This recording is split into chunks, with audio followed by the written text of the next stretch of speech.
السلام علیکم۔ قرآن ترجمہ سورہ تکویر آیات 1 تا 29، سورہ الانفطار آیات 1 تا 19۔ اعوذ باللہ من الشیطان الرجیم، بسم اللہ الرحمن الرحیم۔ شروع اللہ کے نام سے جو بڑا مہربان نہایت رحم کرنے والا ہے۔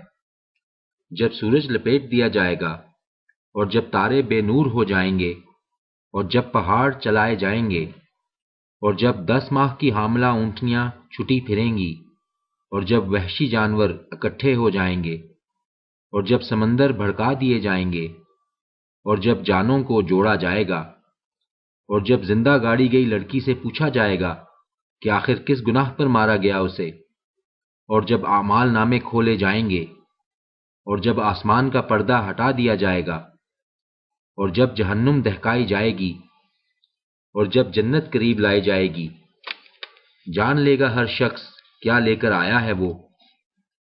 بس نہیں، قسم کھاتا ہوں میں پیچھے ہٹ جانے والے کی، چلنے والے اور چھپ جانے والوں کی، اور رات کی جب رخصت ہونے لگتی ہے وہ، اور صبح کی جب سانس لیتی ہے وہ۔ بے شک یہ پیغام ہے زبانی فرشتہ عالی مقام کے، جو صاحب قوت ہے، مالک عرش کے ہاں اونچے مرتبے والا ہے۔ اس کی بات مانی جاتی ہے، وہاں امین بھی ہے۔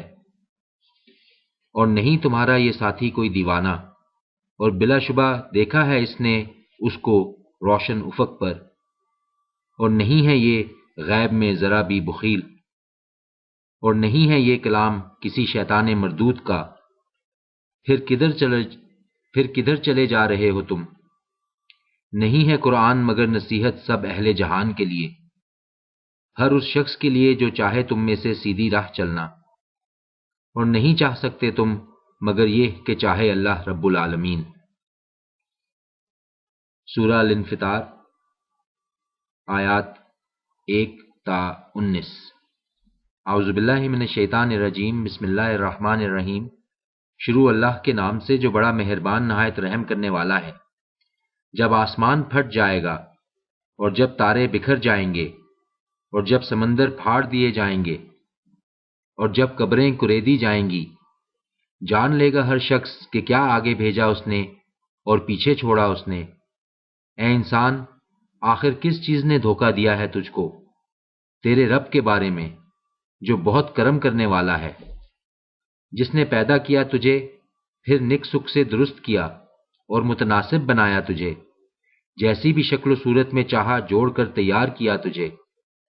ہرگز نہیں، بلکہ جھٹلاتے ہو تم جزا و سزا کو، حالانکہ بے شک تم پر ہیں نگرانی کرنے والے، بہت معزز لکھنے والے، جانتے ہیں وہ جو کچھ کرتے ہو تم۔ بے شک نیک لوگ ضرور ہوں گے نعمتوں میں، اور بے شک بدکار لوگ ضرور ہوں گے جہنم میں، داخل ہوں گے وہ اس میں جزا و سزا کے دن، اور نہیں ہو سکیں گے وہ اس سے غائب۔ اور کیا جانو تم کیا ہے جزا و سزا کا دن؟ پھر کیا جانو تم کیا ہے جزا و سزا کا دن؟ وہ دن کہ نہ کر سکے گا کوئی شخص کسی کے لیے کچھ بھی، اور فیصلہ اس دن اللہ ہی کے اختیار میں ہوگا۔